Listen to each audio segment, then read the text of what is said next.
Hello guys, ako'y maggawa ng daing na tamban. So, ipakita ko sa inyo kung paano ko ginagawa. Hello guys, this is my daing na, 'di ba? Sabi nila may daing na bangos. Ito naman siya, daing na na tamban. So, ipapakita ko sa inyo kung paano ko ginagawa. So, ngayon, ibabad ko siya. Lagyan ko na siya ng soy sauce or tuyo para i-marinate siya. Yan. Mamaya ihalo ko siya. After nun, ilagay ko yung garlic para mababad siya.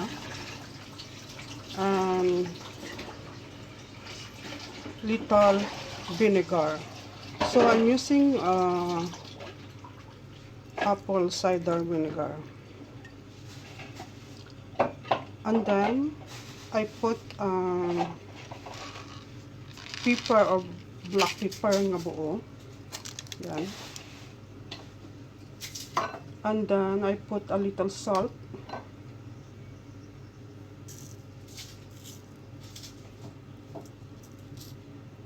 Para mag-absorb. And then, little bit spicy. Okay, and then after, ipapakita ko sa inyo kasi ihalo ko siya one by one. Parang mag-mix siya together. Yan na guys, ipakita ko sa inyo kung paano ko ginagawa para ma-absorb siya yung mga panglasa niya.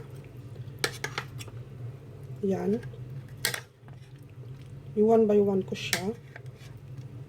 Ganon. And then after that, I put this one in the other side. And this one more. All of them. Together, the spicy, the garlic, and the paminta. So I put like this everyone. And then after that, I marinate for 30 minutes bago ko siya lulutuin. Yan.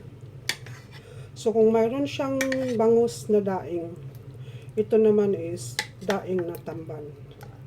Diba? Para-paraan lang. Diba? So, like this.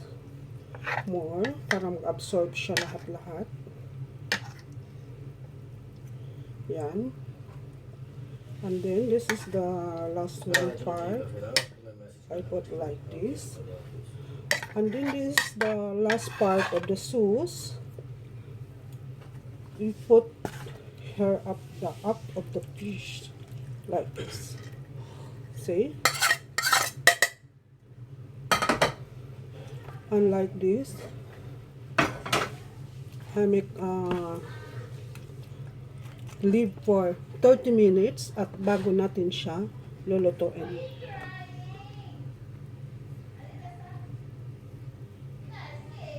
Guys, niluluto ko na yung daing na tamban. See? Masarap yung siya. Tingnan. So, mamaya, ipakita ko sa inyo kasi kakain ako with vegetable salad. Ito na guys, yung daing kong tamban. Diba? Hindi lang palaging daing bangus. Pwede din daing na tamban. At saka, mayroon akong salad, vegetable salad. This is the leftover yesterday night for the mukbang vegetables. So, I gonna mix vegetable salad with sauce. Yan na sa guys, ang forma. At ako'y kakain na with vegetable and daing na tamban. Thanks for watching. Please like and subscribe my channel. If nagustuhan mo yung video ko, please click the notification bell para updated kayo sa mga videos ko. Thanks for watching. Bye!